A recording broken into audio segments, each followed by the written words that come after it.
할렐루야, 할렐루야. 주님의 은혜로 오늘 이 자리에 모여 예배드린 것 주님께 감사하며 영광 돌립니다. 한국 잘 다녀오셨죠? 시차도 적응 안 되셨을 테고, 또 지난주에도 우리 가족들 여행 많이 가시는데 온전하게 다 다녀오게 하신 것 하나님께 감사를 드립니다.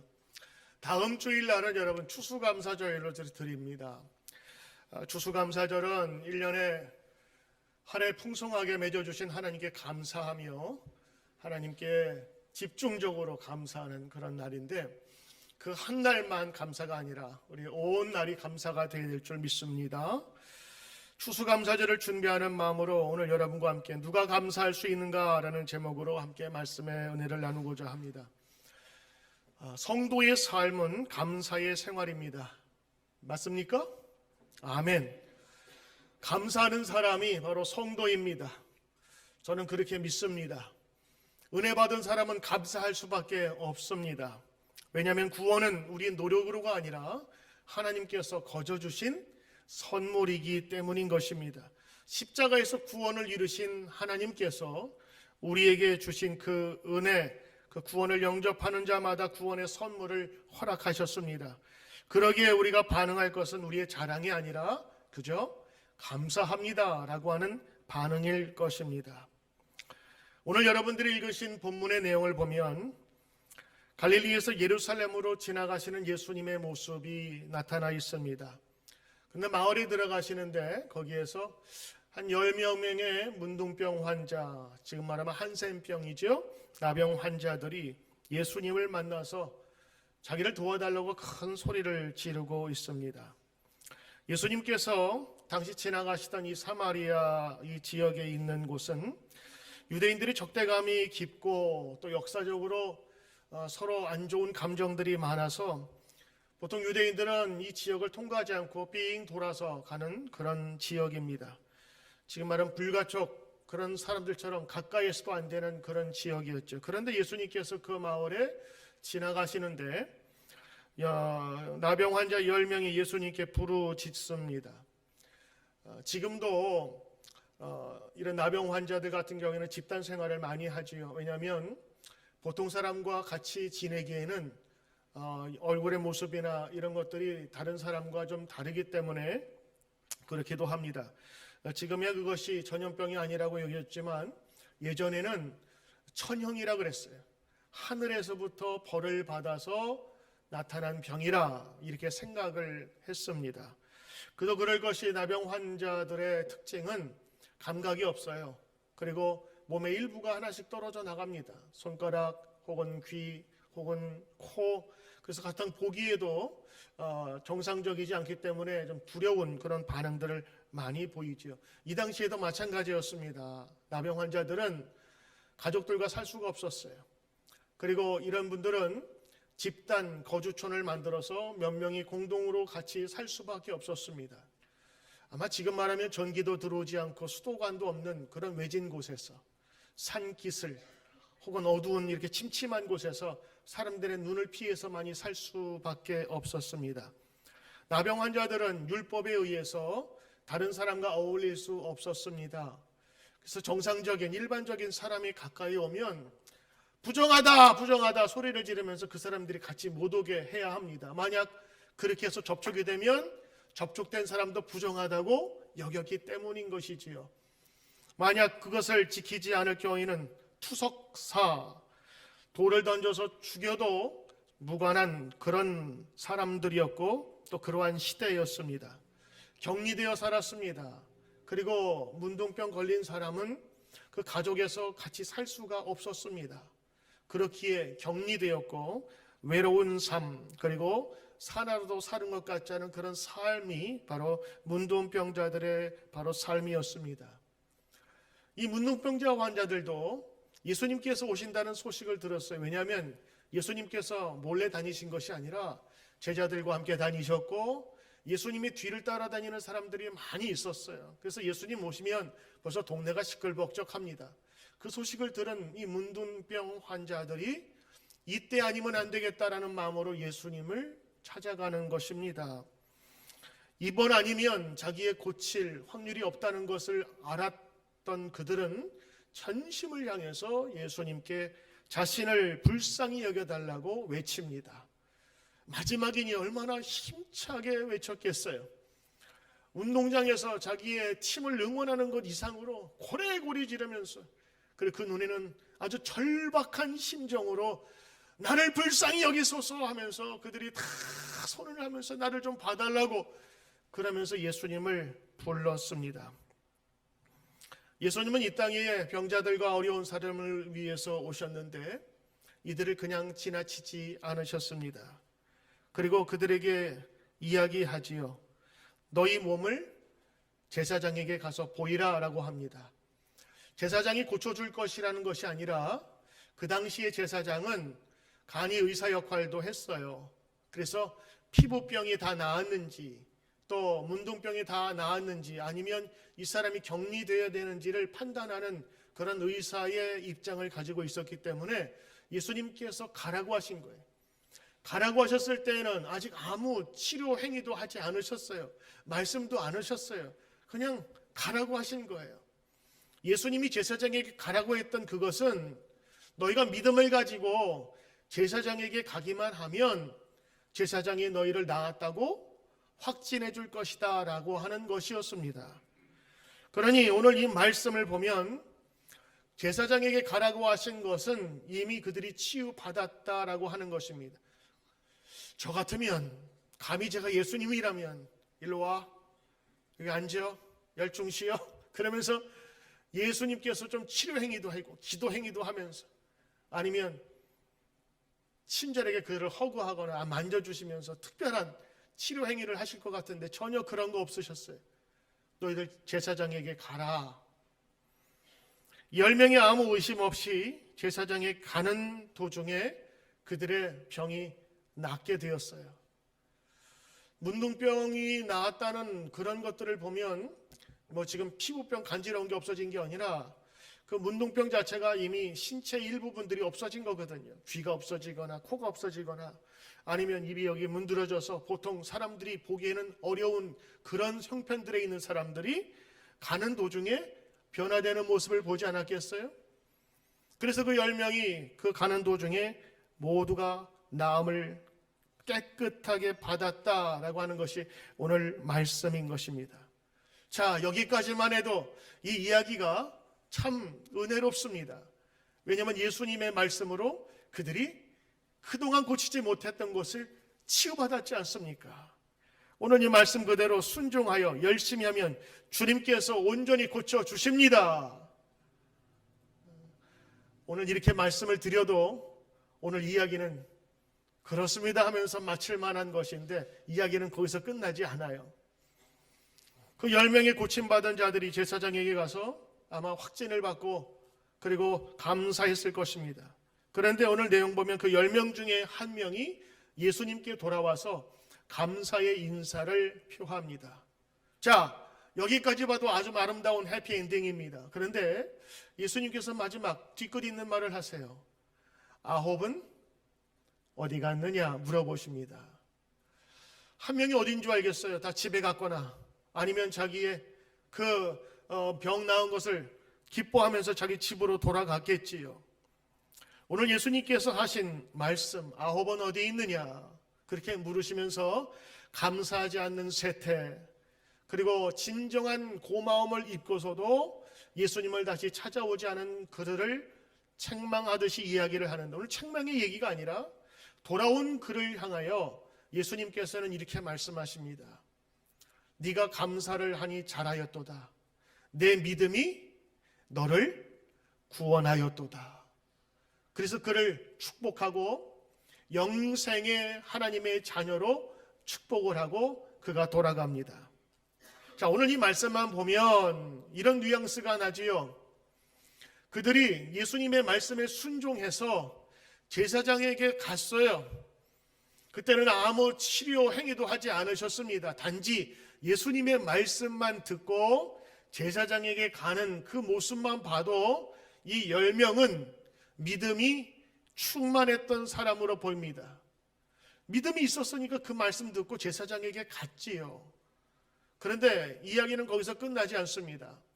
고침을 받은 사람들이 다 뿔뿔이 흩어져 자기의 고향으로, 자기의 집으로 돌아간 이후에 돌아온 한 사람, 감사하기 위해 돌아온 한 사람을 예수님께서 뭐라고 말씀하시냐면 너의 믿음이 너를 구원하였도다 라고 얘기합니다.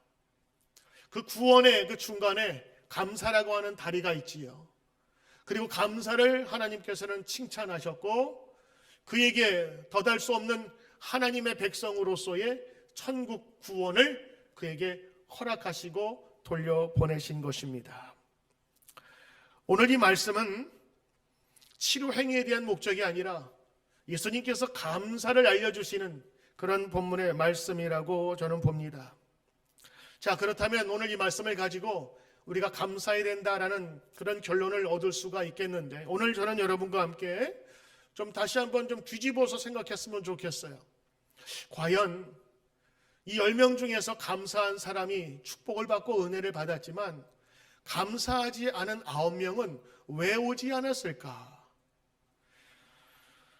감사하지 않은 이유에 대해서 오늘 여러 가지 이유를 한번 살펴볼 수가 있겠습니다. 그것은 근본적인 치료자이신 예수님보다 자기의 삶이 우선됐기에 예수님을 잊어버린 것입니다.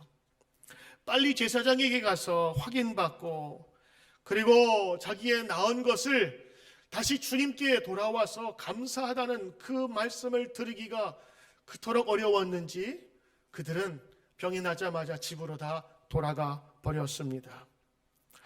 생명을 주신 예수님보다 자기가 얻은 그 치료가 더욱더 기뻤던 것입니다.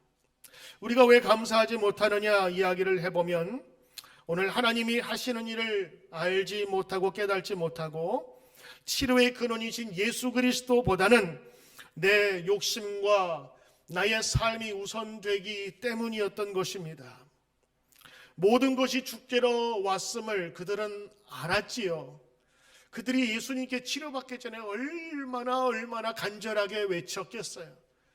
이거 아니면 마지막이라 생각하면서 정말 바지 푹 붙잡고 내가 절대로 놓지 않겠습니다 라고 하는 믿음으로 부를 때가 바로 엊그제도 아니에요.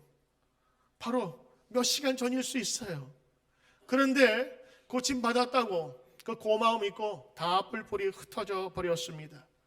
예수님이 필요할 때는 그토록 부르짖었건만 예수님께서 치료해 주신 이후에는 거들떠보지 않고 자기의 길로 가게 된 것입니다. 모든 것이 주께로 왔다고 고백하지만 실상 우리의 믿음도 이러할 때가 참 많이 있습니다. 일상적인 생활에서 감사를 잊어버린 신앙은 이와 같습니다. 감사를 잃어버린 신앙은 하나님께서 은혜 그래도 주십니다.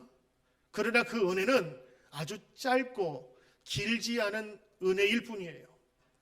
감사는 하나님께 받은 이 구원의 역사와 은혜를 계속해서 이어져 가게 하는 다리 역할을 해주는 것입니다. 성도들에게도 은혜 없이 감사 없이 신앙생활할 수 있어요. 예수님 믿으면 되니까, 예수님 구원에 대한 소식을 내가 확신하면 되니까. 그러나 감사 없는 신앙생활은 능력이 없습니다. 그리고 오늘 말씀에 비하면 감사 없는 신앙생활은 구원에 이를 수 있으나 그 속에서 넘쳐나는 생명력이 없게 돼요. 오늘 예수님은 찾아와 감사하는 사람에게 구원의 선물까지도 허락해 주셨던 것입니다. 디모데후서 보면 말세의 여러 가지 정황들을 이렇게 표현합니다. 디모데후서 3장에 보니까 너는 이것을 알라. 말세에 마지막 때에 사람들의 모습이 있는데 그것은 사람들이 자기를 사랑하고 돈을 사랑하고 자랑하고 교만하고 비방하고 부모를 거역하고 감사하지 아니하고 거룩하지 아니하며 이것이 마지막 때의 모습이라고 하는 것입니다. 여기에 보면 자기를 사랑하는 모습이 나오지요. 그리고 감사하지 않고 교만한 이 모습들이 다 섞여서 완전히 세트로 그 말세의 어두움을 이야기하고 있는 것입니다. 감사하지 않는 것은 우리의 마음과 관심이 이미 예수님에게 멀어졌다고 하는 것을 보여주는 것이지요.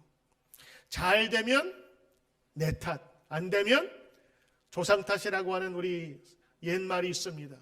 근데 우리 신앙인들은 저도 그렇지만 지켜보니까 잘 되면 내가 한 것, 잘 되면 내가 잘한 것, 그러나 안 되면 하나님 왜 나를 이렇게 만드셨습니까? 하는 경우가 종종 있습니다. 여러분, 감사는 하나님을 주인으로 모신 자만이 할 수 있습니다.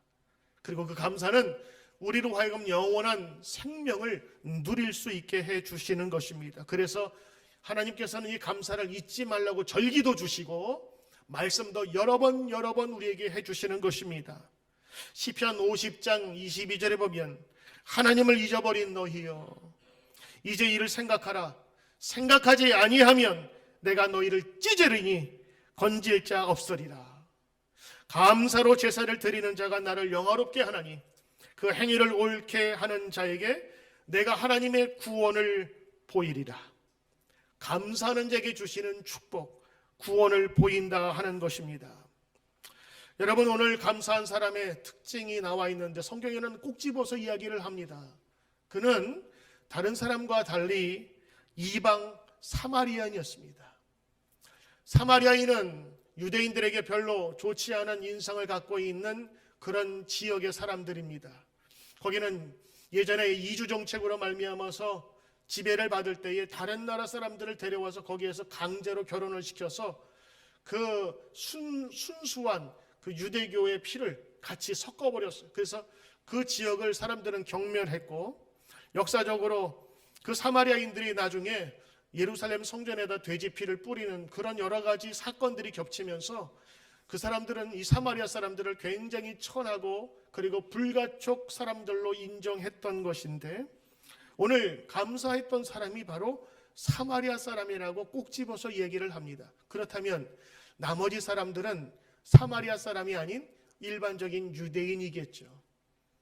오히려 성경에서 말하는 감사한 사람은 그의 형편 속에서 감사할 수 없는 조건에 가진 사람이 감사하였다라는 것을 특별히 보여주고 있습니다. 유대인이 아닌 천한 자기에게 병고침을 허락한 그 예수님의 은혜가 아마도 감사했을지 모릅니다.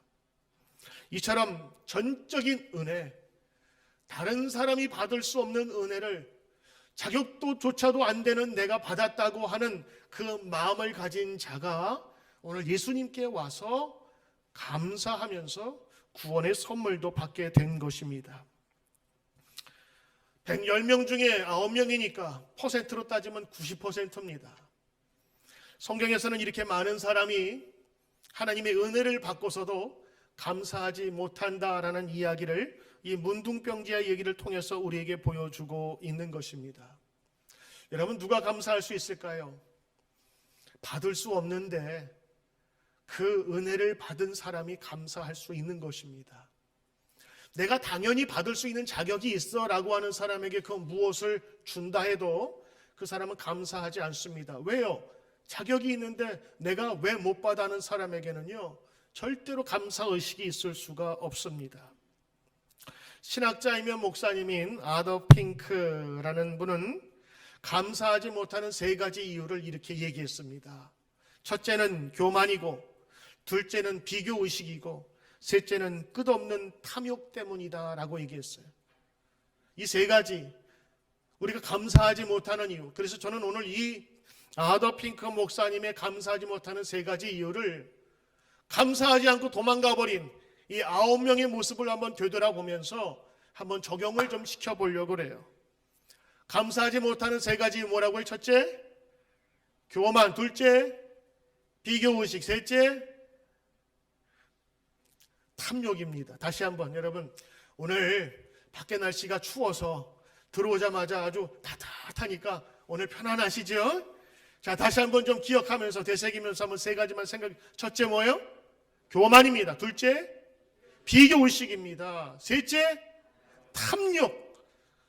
오늘 이 3가지를 감사하지 못하는 이유라 하는데, 제가 곰곰이 생각해 보니까 정말 맞습니다.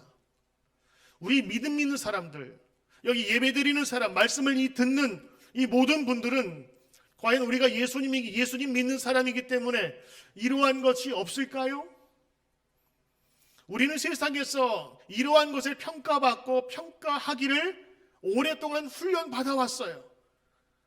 시험 보고 성적을 매기고 직장에서 인사 고과를 매기면서 서로 비교하게 만들고 그러면서 우리는 자라왔기 때문에 우리도 모르는 사이에 어떤 사건이나 어떤 일에 대해서 항상 교만한 마음을 가질 수 있고 비교하면서 때로는 남이 갖지 못한 것을 나도 갖고 싶어하는 그 탐욕스러운 마음 때문에 하나님께서 우리에게 모든 것, 은혜를 더하여 주셔도 우리는 항상 그 은혜에 만족하지 못하는 경향이 있다고 하는 것입니다. 오늘 첫 번째, 우리가 감사하지 못하는 이유, 첫 번째는 교만인 것입니다. 교만한 사람은 감사할 수 없습니다. 보통 교만 그러면 다른 사람을 우습게 여기거나 그리고 깔볼 때에 교만하다 이렇게 얘기를 합니다. 그런데 이 교만은 문제가 있는데 사람만 우습게 보는 것이 아니라 하나님도 우습게 보게 만들어요. 사탄이 에덴 동산에서, 그 천국과 같은 동산에서 제일 먼저 사람에게 요청하면서 유혹한 게 뭔지 아세요? 선악과 따먹으라고 할 때 네가 이것을 먹으면 하나님처럼 될 수 있다고 그를 유혹합니다. 인간의 교만이 하나님과 같이 되고 싶어 했고 하나님의 눈을 가지고 싶어 했어요. 그것을 아주 교묘하게 이용했던 것입니다. 결국 인간이 그 유혹에 넘어가 선악과를 먹게 되었지요. 교만은 심지어는 하나님의 말씀도 우습게 여기게 만듭니다. 여러분, 이 교만의 이 뿌리는, 교만의 열매는 우리 성도들, 저에게도 있을 수 있는 거예요. 신앙인들도 다 믿음을 갖고 있다고 하지만 때로는 말씀을 대할 때 전적으로 하나님의 말씀으로 대하지 않을 때가 있습니다. 내 생각에는 이것이 옳지 않아. 내 생각에는 이것이 맞아. 그래서 하나님의 말씀을 자기의 입장에 맞춰서 다 필터링 해버립니다. 때로는 내가 듣기 힘든 하나님의 말씀은 귀를 닫고 막아버려요. 그리고 내가 듣기 좋은 말씀만 하게 됩니다. 여러분, 요즘에는 인터넷이 발달돼서 많은 유명한 설교자들이 이 인터넷에 교회마다 다 올리잖아요. 그러면 거기에 설교 제목들이 쭉 1년치가 몇 년치가 있는 교회들이 많이 있어요. 우리도 그런 것들을 계속 유튜브에 올리니까요. 그런데 조회수가 제일 많은 게 뭔지 아세요? 하나님의 축복, 기도 응답, 이런 것들은 조회수가 되게 많아요. 외롭고 힘들 때 주님께서 힘을 주신다. 이건 몇백 개, 몇천 개 같아. 그런데 죄에 대한 하나님의 징계, 하나님의 벌, 이런 거는 클릭수가 적어요. 왜? 내가 듣기에 그거는 내가 좀 보기에 끼름직하거든. 그래서 말씀을 들을 때도 선별해서 듣는 경우가 참 많이 있어요. 하나님의 말씀을 아전인수라 그러죠. 자기 밭에다 물을 끌어들이듯 자기의 조건에만 맞는 것을 선택하는 거예요. 좋은 선생님은 학생들에게 쉬운 문제와 중간 문제와 그리고 어려운 문제를 동시에 낸대요. 왜냐하면 그들이 항상 풀 수 있는 정도만 내면 아이들이 진전이 없다네요. 그래서 더 어려운 문제를 내서 그들이 안 되지만 풀 수 있을 정도까지 끌고 간답니다. 못 풀어도 괜찮아요. 그러나 그 문제의 중요한 점은 아이들로 하여금 다시 한번 도전하게끔 만드는 그런 문제를 섞어서 낸다. 그래서 도전의식을 끌어낸다고 하는 것이지요. 하나님의 말씀도 때로는 그렇습니다. 때로는 우리가 접하기 어려운 말씀이 있지만 우리가 아멘으로 순종할 때의 능력이 나타납니다. 이 10명의 문둥병자가 참 그래도 귀한 것은 예수님께서 그냥 가라고 하셨어요. 사실은 기도해 주거나 특별히 예수님 맹인을 고쳐주실 때 침을 뱉어서 크게 개어서 그의 눈에 발라주고 아니면 안아준다거나 안수기도를 했으면 그들이 분명하게 응답을 받았을 텐데 너무 성의 없잖아요. 제사장에게 달려가봐라. 그런데 그 10명이 달려가는 중에 치료받게 되었어요. 이것도 훌륭한 믿음이지요. 이분들이 순종함으로 하나님의 말씀을 전적으로 받아들인 것입니다. 여러분, 우리 마음속에 교만이 있을 때 우리 스스로 감사할 수 없을 뿐만 아니라 하나님을 마음속에 모시지 못하는 것입니다. 기독교의 전통 가운데는 7가지의 큰 죄가 있는데 교만, 탐식, 탐욕, 나태, 정욕, 시기, 분노, 이것이 기독교에서 이야기하는 7가지의 큰 죄악인 것입니다. 이 7가지 죄 중에서 특별히 교만은 단테의 신곡에도 등장을 합니다. 존 파이퍼 목사님은 감사할 수 없는 사람에 대해서 이렇게 정의를 내립니다.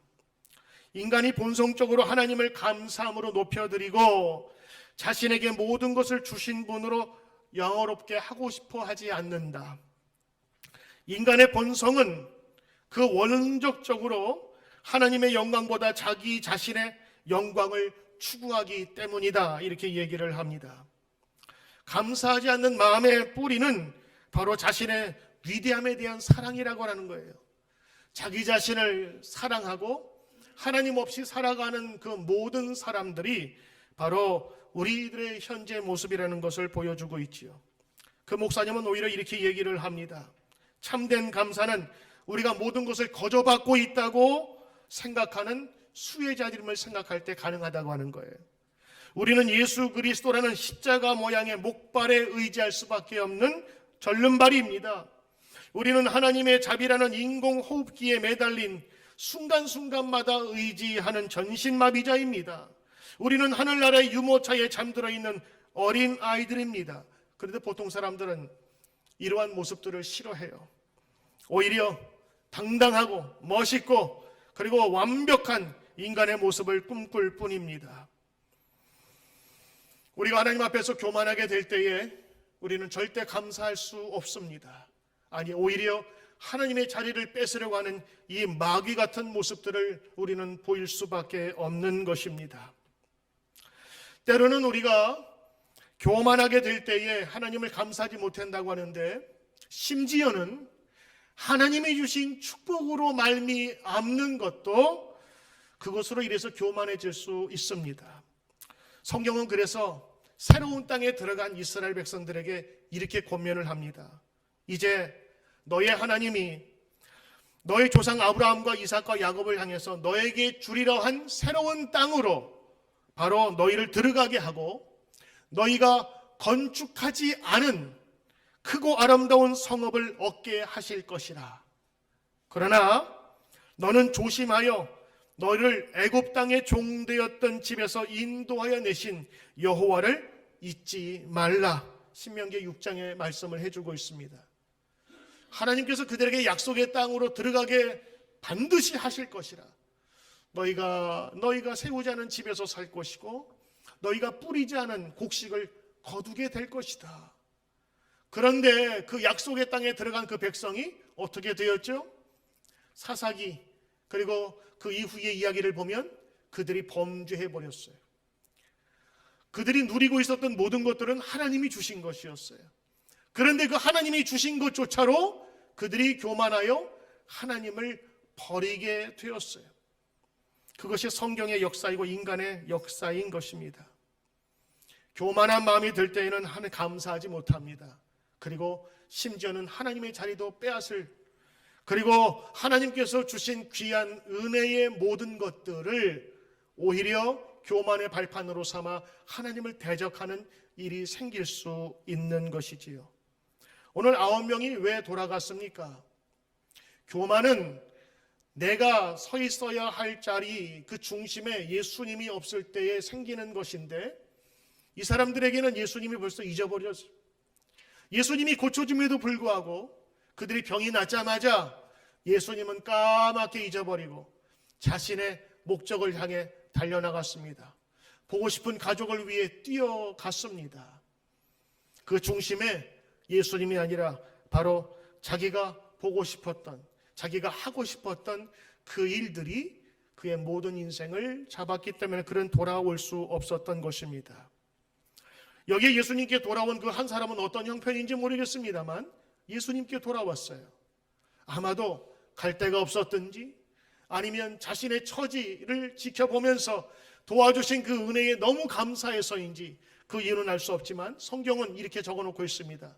이방인 사마리아 사람, 이 사람이 주님께 돌아왔다고 하는 것입니다. 그는 하나님 앞에서, 주님 앞에서 교만할 수 없었어요. 자신의 처지를 아니까. 자신을 도와주신, 치료해 주신 예수님께 찾아온 것입니다.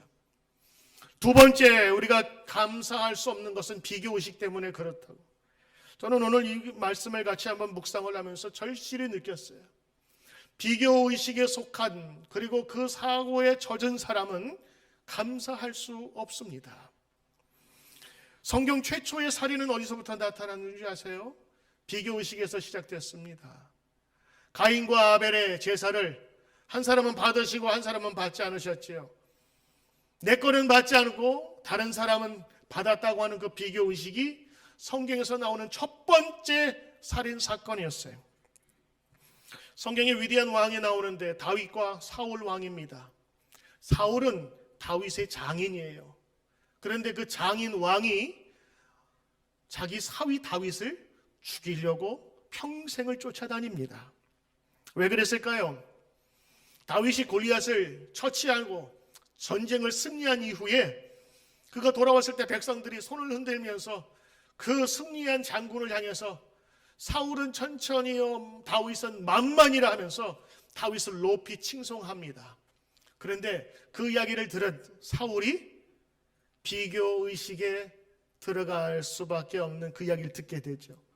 다윗이 만만이라고, 나는 천천히라고, 그러면서 그 비교의식에 평생을 다윗을 쫓아가고 다윗을 죽이는데 그 에너지를 평생 쓰게 됩니다. 사울이 이 비교의식에 휩싸이면서 자기 모든 인생을 복수와 그리고 한 사람을 잡기 위한 진념으로 모든 인생을 다 써버리지요.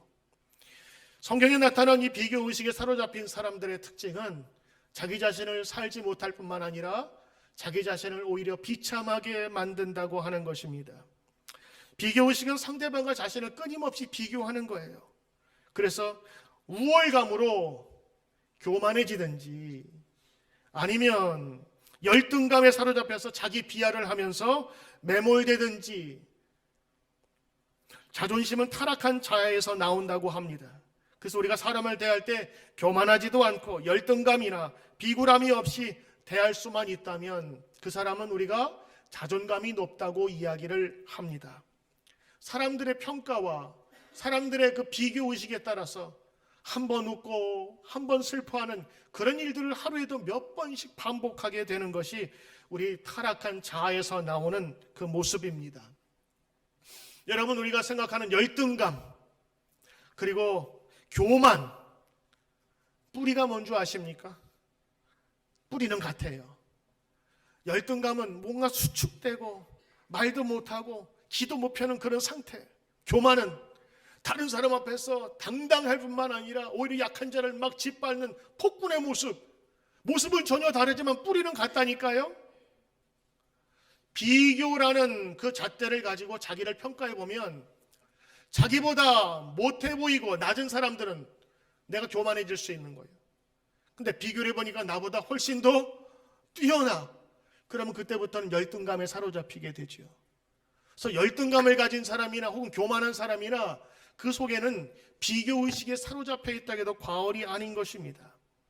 내가 누구보다 잘하면 우쭐해서 교만, 내가 누구보다 못하면 우울해서 열등감이 되는 겁니다. 우쭐과 우울 한 획차이지만 오히려 비교의식은 우리 스스로를 저 낮게, 저 낮은 사람으로 타락하게 만든다는 것입니다. 이 열등감과 교만의 뿌리는 바로 이 지독한 비교의식, 우리도 알지 못하는 그 비교의식에 늘 사로잡혀 있을 때 가능한 것이지요. 가끔가다 저는 성도들하고 대화를 가끔 하는데 어떤 성도님이 저에게 찾아와서 이렇게 얘기를 하시더라고요. 목사님, 누가 그러는데 저보다 어떤 집사님을 더 좋아하신다면서요. 그래서 제가 그거 아닌데요? 저는 그런 적이 없어요. 근데 그분이 그렇게 느끼고 이야기를 누군가에 전해 들었대. 그러니까 그분 얘기가 맞는 거에 틀린 거예요.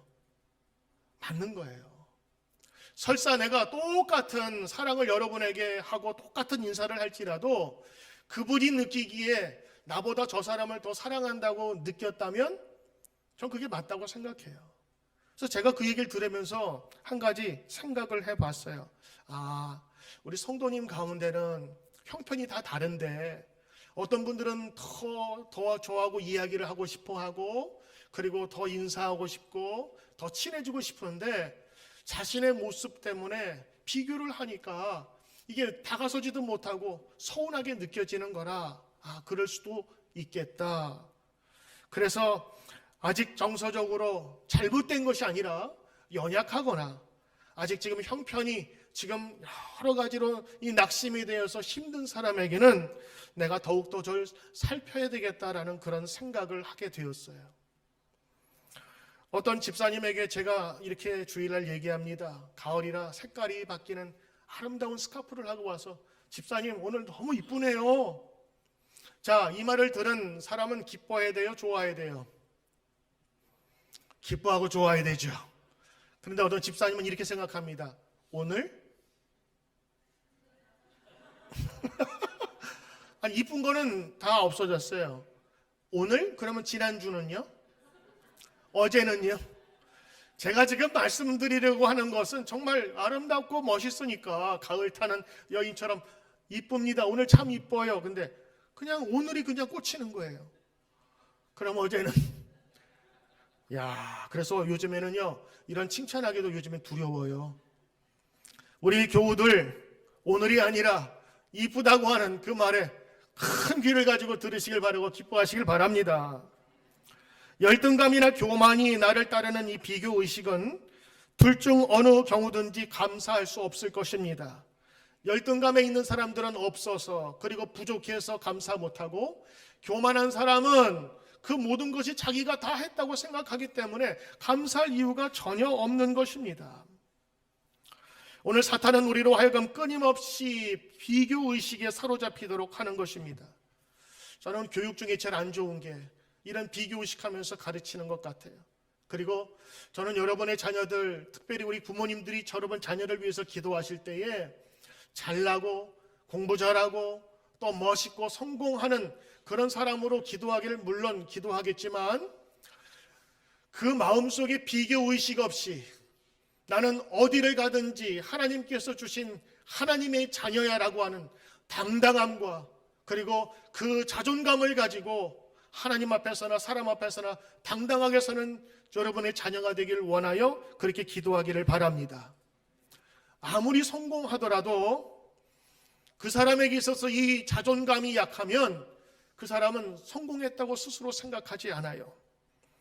인생을 비참하게 만드는 것은 가난에서 오는 슬픔도 아니고 실패에서 오는 고통도 아닙니다. 재능이 모자라서 내뱉는 탄식도 아닙니다. 가장 큰 비참함은 비교에서 오는 것입니다. 비교는 인간이 선택할 수 있는 가장 어리석은 행동이며 감사하지 못하게 만드는 것입니다. 이 9명의 문둥병자들 고침을 받았는데 왜 오지 않았을까? 여러 가지 이유가 있었겠죠. 첫째는 빨리 나았으니까 자기 가족에게 열심히 돌아갔을 겁니다. 나 나았어! 사랑하는 내 딸들 아들들아 나를 맞아주라! 그러면서 가족으로 돌아갔을지 몰라요. 그런데 또 하나는 돌아가기 싫었던 것 같아요. 돌아가면 그곳은 어느 곳이지요? 외로운 곳이었고 격리된 곳이었고 사람의 질타를 받는 곳인데 예수님이 그곳에 계시잖아요. 이미 자신은 이미 난 사람이야.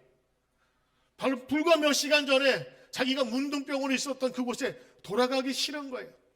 이제는 내가 그 사람들보다 훨씬 더 자유로운 사람, 그리고 자격이 있는 사람이 되어서 그곳에 다시 가기 싫었지 않았을까? 비교의식은 그렇게 감사를 하지 못하는 사람으로 우리를 바꾸게 되는 것입니다. 세 번째는 끝없는 탐욕 때문에 감사하지 못한다고 그래요. 추수감사절을 준비하면서 하나님께서 추수감사절과 구약의 장막절을 주신 이유는 그 절기를 통하여 하나님께서 풍성한 곡식과 열매들을 너희에게 주신 것을 감사하라고 절기로 아예 만들어버렸어요. 잊지 말고 지키라고. 감사해야 되는데 감사하지 못하는 것은 우리의 끝없는 욕심 때문이라고 하는 거예요. 야고보서 1장 14절에 보면 오직 각 사람이 시험을 받는 것은 자기 욕심에 끌려 미혹됨이니 욕심이 잉태한즉 죄를 낳고 죄가 장성하여서 죽음을 낳느니라. 욕심과 감사는 공존할 수가 없습니다. 욕심은 사탄에 속해 있고 감사는 하나님께 속해 있었기 때문입니다. 하나님의 은혜를 받고도 그 한순간에 불평으로 바꾸어 놓는 것이 바로 욕심인 것입니다. 누가복음 17장에 오늘 감사에 대한 이야기가 나와죠. 누가복음 12장에 보면은 거기 보면 어리석은 부자라고 하는 제목의 그 이야기가 나옵니다. 성경에는 어리석은 부자 한글로 되어 있지만 여러분 영어적인 성경 보면 부자인 어리석은 사람 이렇게 표현이 되어 있어요. 어떤 사람은 어리석어도 좋겠다 부자니까 그렇게 또 성경을 보시는 분들 계시더라고요. 그런데 성경에서 예수님이 말씀하시는 것은 진짜 이 사람이 부자이긴 하지만 돈은 남보다 더 있지만 어리석은 사람이라고 단정을 짓는 거예요. 왜?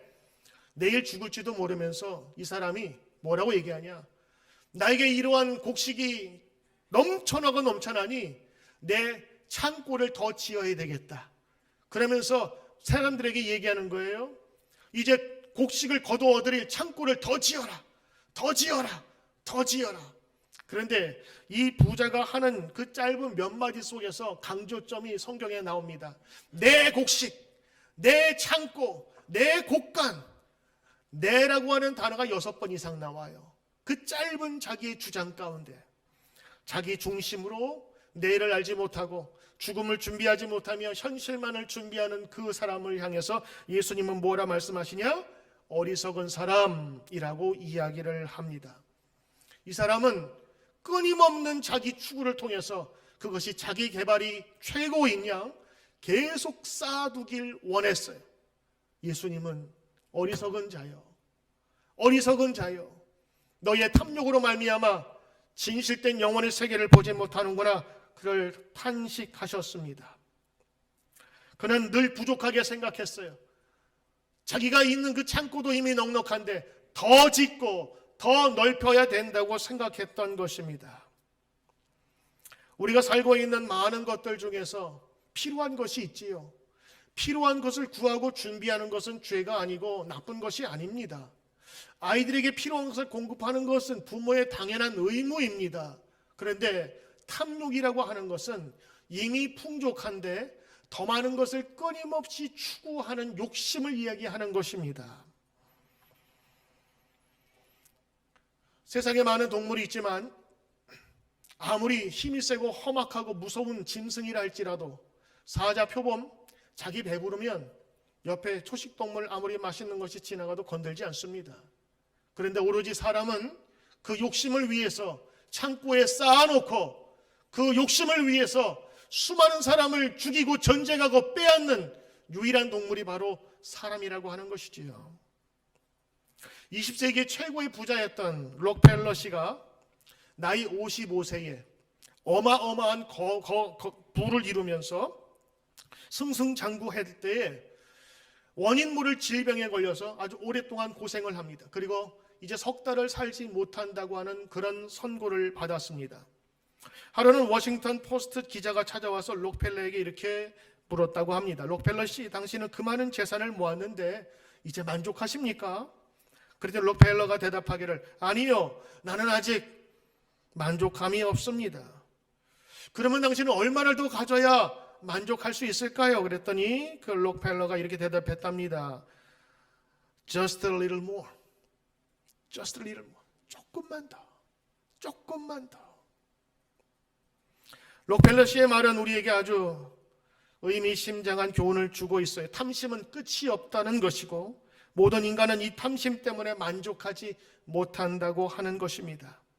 탐심은 마치 바다의 소금물과 같대요. 그 물을 먹으면 살 것 같지만 그 물을 먹는 순간 더 갈증이 나서 그 바다에 수많은 물이 있지만 오히려 갈증으로 죽어간다고 하는 것입니다. 그렇다면 이제 감사의 조건을 찾아서 감사하면 어떤 결과가 나올까?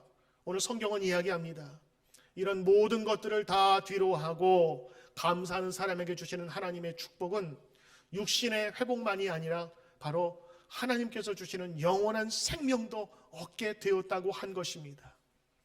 9은 어디 갔습니까?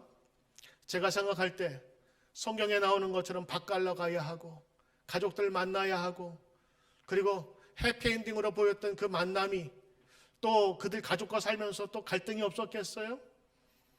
직장을 구해야 되겠죠? 먹고 살아야 되겠죠? 사람 구실을 해야 되겠죠? 그러면서 또 고민하던 그 세계 속으로 들어갔는데 실제적으로 그들이 돌아오지 않는 일에 대해서는 성경은 밝히고 있지 않습니다. 그러나 우리가 추측하건대 자기 삶에 너무 바쁜 나머지 자기의 가족을 건사하고 또 많은 욕심 때문에 예수님께 돌아오지 않았다라고 한번 이렇게 우리가 추측해 볼 수 있는 것입니다. 9은 돌아오지 않았어요. 그러나 한 명이 돌아와서 예수님께 감사의 표현을 하고 주님으로 인정했을 때, 그 예배 자리에 돌아왔을 때 하나님께서는 그에게 다시 영원한 천국 백성의 자격을 주신 거예요. 자, 9명이 문둥병을 회복받았습니다. 나이는 제가 알 수 없어요. 그러나 그들의 나이를 다 뒤로 하고 50년, 길면 60년 더 살았을지 모르겠지요. 그러나 그들의 인생은 그곳으로 끝나 역사 속에 묻혀지게 되었습니다. 그러나 주님께 돌아온 그 한 사람, 하나님의 아들로 인정하고 감사를 표현한 그 사람은 육신의 회복만이 아니라 그의 영원한 하나님의 자녀로서 인정받게 되어 예수님의 축복을 받게 되지요. 내 믿음이 너를 구원하였도다.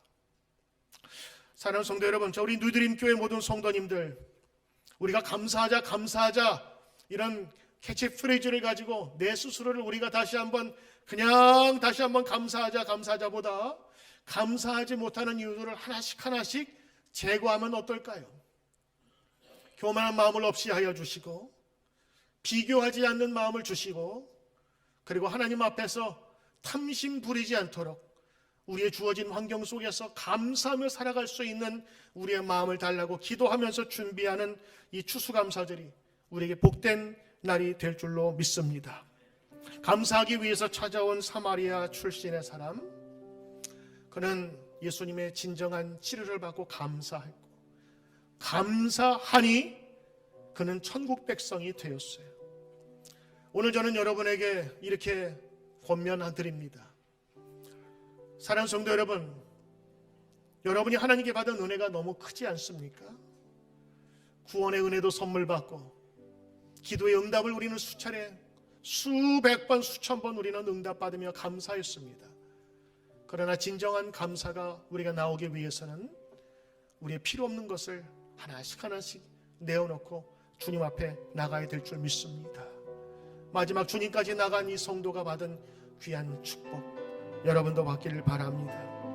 이제 다음 주에 우리 추수감사절이 돌아올 터인데 이 추수감사를 준비하면서 한 해를 되돌아보며 우리가 얼마나 은혜를 많이 받았는지, 그리고 주의 은혜 감사하면서 마음으로 준비하고 예물을 같이 준비하며 때로는 고난과 역경이 올지라도 이것을 통해서 하나님께서는 반드시 우리와 함께 계심을 알게 하시고 승리케 하신다는 분명한 믿음 가운데 시험이 올지라도 감사하는 귀한 여러분 되시길 주의 이름으로 축원합니다.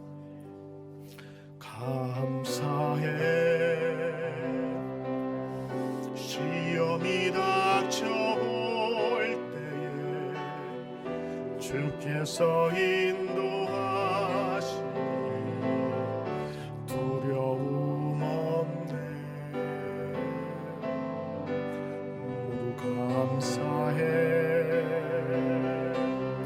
절망 속에서 새 힘을 새로운 용기 주시니 승리하리라.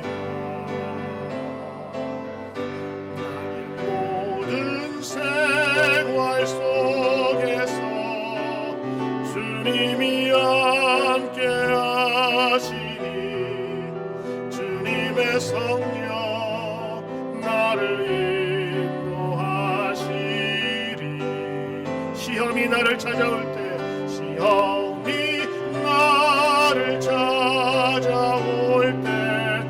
주님 지켜주시리.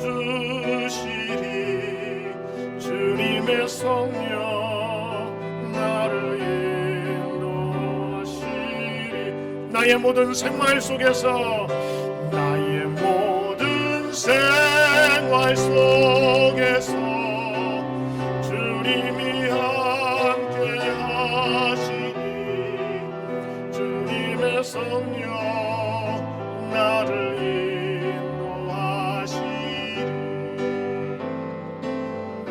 시험이 나를 찾아올 때 주님 지켜주시리. 주님의 성령 나를 인도하시리. 기도하겠습니다.